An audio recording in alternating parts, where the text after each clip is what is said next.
നമസ്കാരം. Raf talk ഫുട്ബോളിലേക്ക് അവർക്കും സ്വന്തം 2 ഗോളിൻ്റെ ലീഡുള്ള അത്ലറ്റിക്കോ മാഡ്രിഡിനെ മെട്രോപൊളിറ്റനോയിലിട്ട് തോൽപ്പിച്ച് മുന്നോട്ട് കയറുക എന്നുള്ളത് ഒട്ടും എളുപ്പമുള്ള കാര്യമല്ല. ബാഴ്സലോണ അനുഭവിക്കാൻ പോകുന്നേയുള്ളൂ. നാളത്തെ ദിവസം അത്തരത്തിലുള്ളൊരു പ്രതിരോധമായിരിക്കും പുറത്തെടുക്കാൻ പോവുക അത്ലറ്റിക്കോ മാഡ്രിഡ്. അപ്പോൾ അവരെ നേരിടുമ്പോൾ അവരൊരുപാട് തന്ത്രങ്ങളും കുതന്ത്രങ്ങളുമായിട്ട് വരും. അവരെ നേരിടുമ്പോൾ ബാഴ്സലോണ താരങ്ങൾ ചെയ്യേണ്ട കാര്യങ്ങൾ എന്തൊക്കെയാണ്? 4 കാര്യങ്ങൾ ഒരു മാനുവൽ എന്ന രൂപത്തിൽ ഇപ്പോൾ മുണ്ടോ ഡിപ്പോർട്ടിവോ കാറ്റലൻ മാധ്യമം പുറത്തുവിടുന്നുണ്ട്. Number 1, from the referee, inform the referee when the first Athletic foul happens.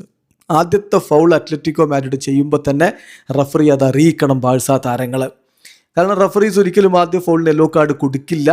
പക്ഷേ ഈ ഒരു ഫൗള്, ഫസ്റ്റ് ഫൗള് തന്നെ നോട്ട് ചെയ്യിപ്പിച്ച് കഴിഞ്ഞാൽ അടുത്ത റഫ് ടാക്കിളിന് തീർച്ചയായിട്ടും അത് കോമ്പൻസേറ്റ് ചെയ്യപ്പെടും. So that's important. ആദ്യമേ അത് റഫറിയുടെ ശ്രദ്ധയിൽപ്പെടുത്തണം. രണ്ടാമത്തെ കാര്യം, not allow Koke to put pressure on the referee. റഫറിയുടെ മേൽ പ്രഷർ ഇടാൻ കോക്കയെ സമ്മതിക്കരുത്. കോൺസ്റ്റൻ്റ്ലി റഫറിമാരിൽ നിന്ന് കുറേ കാര്യങ്ങൾ ഡിമാൻഡ് ചെയ്യുന്ന, അവരെ ഇങ്ങനെ ചൊറിഞ്ഞുകൊണ്ടിരിക്കുന്ന താരമാണ് കോക്കെ. ഒരു വലിയ ഫൗള് ചെയ്താൽ പോലും അയാൾ അങ്ങോട്ട് പോയിട്ട് തൻ്റെ ഭാഗം ന്യായീകരിച്ച് റഫറിയെ കൊണ്ട് കാര്യങ്ങൾ ചെയ്യിക്കാൻ വേണ്ടി ശ്രമിക്കുന്നയാളാണ്. അപ്പോൾ അതിന് കോക്കയെ അനുവദിക്കരുത്. രണ്ടാമത്തെ കാര്യം. മൂന്നാമത്തെ കാര്യം, ഇമോഷൻസ് കൺട്രോൾ ചെയ്യണം.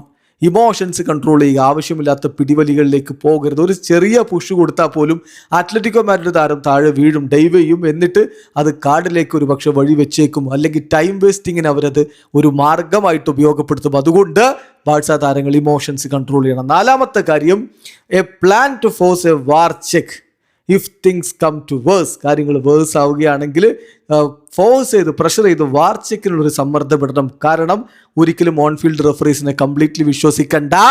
അവർ അത്തരത്തിൽ പലതും ചെയ്യുന്നത് കണ്ടിട്ടുള്ളതാണ്. അപ്പോൾ ഫ്ലിക്ക് ഇത്തരം ഘട്ടങ്ങളിൽ ഗെയിം സ്റ്റോപ്പ് ചെയ്യാൻ വേണ്ടി തയ്യാറാകണം. കളിക്കാതിരിക്കുക, എന്നിട്ട് റെഫറിയെ കൊണ്ട് ഫോഴ്സ് ചെയ്യിപ്പിക്കുക, അതിലേക്ക് പോകണം എന്നാണ് ഇപ്പോൾ മുണ്ടോ ഡിപ്പോർട്ടിവോ കൃത്യമായിട്ടൊരു ബാറ്റ്ബോൾ പോലെ 4 കാര്യങ്ങൾ പറഞ്ഞിരിക്കുന്നത്. അതായത് എത്രത്തോളം വാശിയിൽ, എത്രത്തോളം ഇമ്പോർട്ടൻസിൽ ഈ കളിയെ കാണുമെന്നുള്ളതാണ്. നല്ല ഭയമുണ്ട് അത്ലറ്റിക്കോ മാഡ്രിഡ് എന്ത് ചെയ്യുമെന്നതിൽ. കാരണം അത് സിമിയോണിയുടെ അത്ലറ്റിക്കോ മാഡ്രിഡാണ്. ജയിക്കാൻ വേണ്ടി അത് ഏറ്റവും വരെയും പോകും. വീഡിയോ അവസാനിക്കുന്ന ഫുട്ബോൾ ലോകത്തെ കൂടുതൽ വിശേഷങ്ങളുമായി റാഫ് ടോക്സ് എടുത്താം.